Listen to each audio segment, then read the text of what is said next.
Hi, this is Luke Stringer. This is my informative speech. Here's my 5-member audience.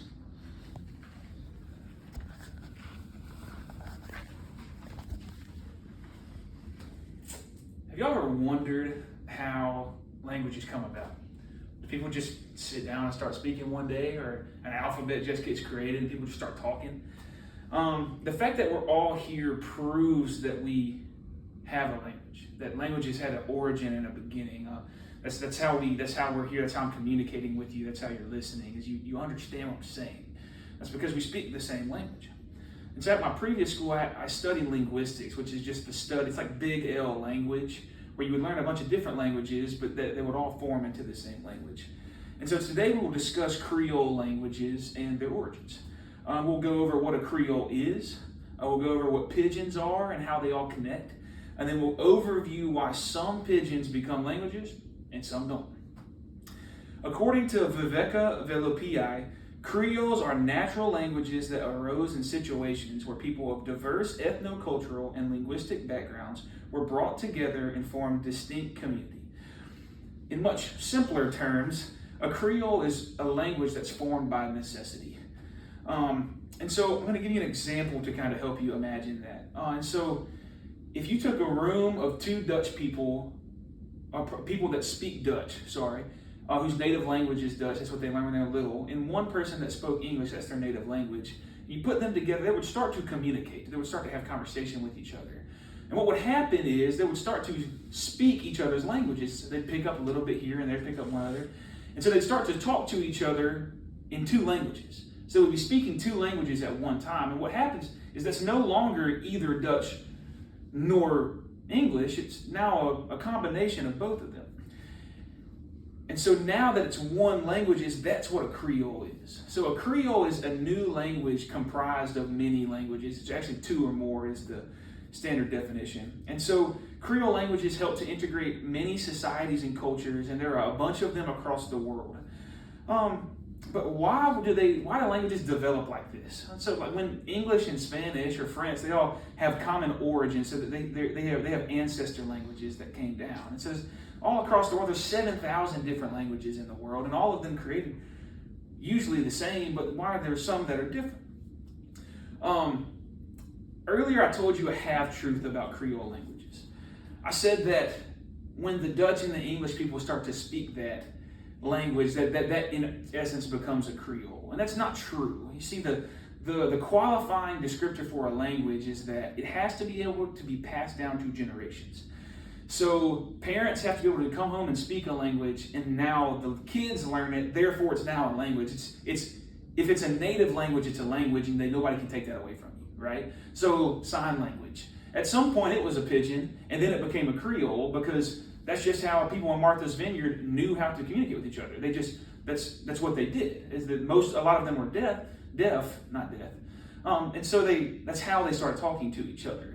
And so what started as a pidgin of sign language from France and Martha's Vineyard sign language now is this American sign language that people speak to each other. It's a language. And so think about how you learned English. Did anybody have to teach you English? I'm not talking about grammar or writing, but as a kid, did your mom teach you how to say mama? No. You as the brilliant child that you are, just figured it out. And so that's what happens with these languages. That's why it's a native language, that's why when it's your first language, that's why it becomes a language. Does that make any better sense? And so the English and Dutch example have now created a pidgin. And Danny Adone says that pidgins represent speech forms that are essentially used as a means of communication among people who do not speak the same language. And so pidgins are created every day. Some just aren't passed down. So you create pidgins every day, and we'll talk about that a little later.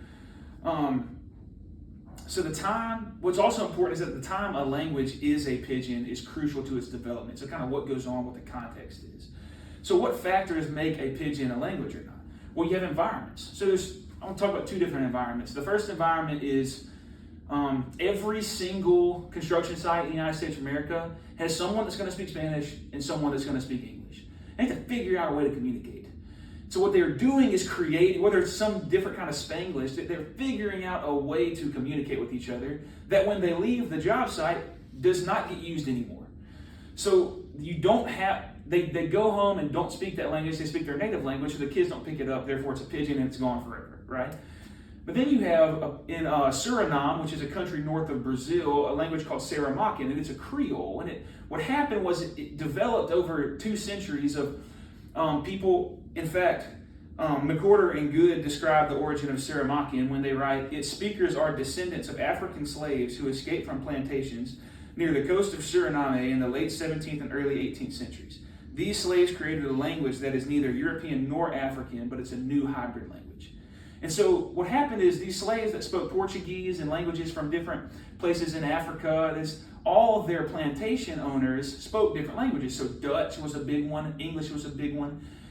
They couldn't just go home and speak to their native language to their family. They couldn't just go home and forget the language. They had to survive. They had to figure out a way to survive, so they had to keep talking to each other. And so because of that, because they had to keep communicating with each other, that's just what their kids learned. And so it became a Creole because it was passed, as we talked about earlier, it passed down as a language. So it became a language. So Creoles are very rare, they're very interesting, but oftentimes they do turn into full languages. And so the little communications we do can become full languages. And so we looked over Creoles, and we looked over pidgins and how they connect to Creoles. And we looked at how pidgins can become Creoles through the environments they're in. So Creole languages are languages that are created out of necessity, and they have very different origins. And I always enjoyed studying them. You'll probably create one today, but next time you use something like Spanglish, or next time you're using hand signals with a buddy, just think about how that oftentimes is how other languages in the actual world started. I think that's pretty cool. Here are the rest of my 5. They're still good.